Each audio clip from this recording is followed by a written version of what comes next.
Imagine a backyard so big you'd need a map just to find your own front door. It belonged to Pablo Escobar, the most notorious drug lord who ever lived. And this is the story of the one thing inside it that simply refused to die. Picture this. You're so rich, you've literally run out of things to buy. So you buy land. Not a normal plot. Nearly 6 times the size of New York's Central Park. That's not a garden.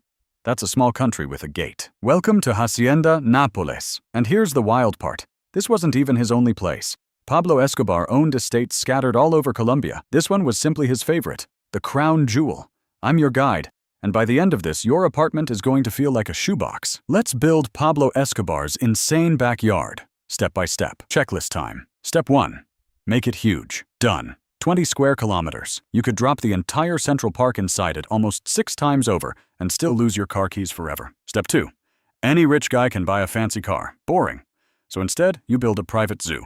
Not a couple of parrots, elephants, giraffes, rhinos, ostriches, and because why not, 4 hippos shipped in from Africa. Remember those 4 hippos. They are going to ruin everyone's day later, and the flexing did not stop at hippos. Escobar also owned 2 black parrots. Nothing crazy, except he paid $50,000 each in 1980. Let that land for a second. That is more money than some people earn in an entire year today, spent on 2 birds. 2 birds that, knowing parrots, probably just learned to swear at his guests. Step 3. A mansion isn't enough. Add swimming pools, a bull ring, a go-kart track, and your own airstrip in the front yard.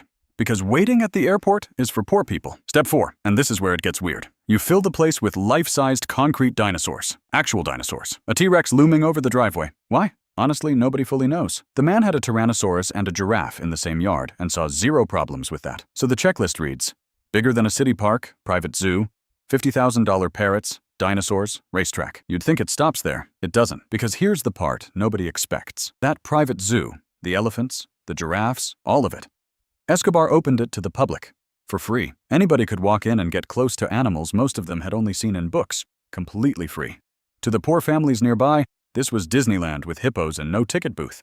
And they came, in huge numbers, every single day. And this is where being generous backfires spectacularly. The road from the front gate to Escobar's house was a 5-minute drive. 5 minutes. But once thousands of families poured in every day to see the free zoo, that little road turned into a parking lot. The story goes that his quick trip home swelled into a 2-hour traffic jam. 2 hours in his own driveway. So what do? You don't put up a sign. You build yourself a second, private road. Just so the richest man in the country doesn't have to sit in traffic he created by being nice. He solved his commute with construction. That's the energy. But remember those 4 hippos?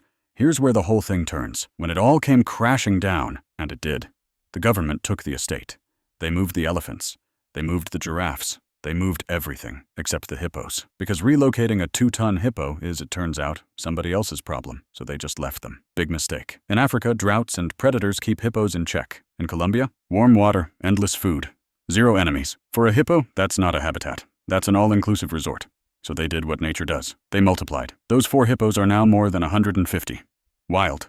Roaming rivers, wandering into towns, occasionally photobombing someone's fishing trip. It is officially the largest wild hippo population anywhere on Earth outside of Africa, and it is still growing. So here's the twist. Pablo Escobar's mansion collapsed into rubble. The cars? Burned. The parrots? The empire? The man himself? Gone. Almost everything he built to show off his power has crumbled away. But the 4 hippos, the silly footnote, the why not purchase, the thing he probably never thought about twice, those are thriving. 40 years later, the only piece of Escobar's insane backyard that's still alive and growing is the part he cared about the least. Turns out you don't get to choose your legacy. Sometimes your legacy is just a herd of very confused hippos. That's your tour. Mind the dinosaur on the way out.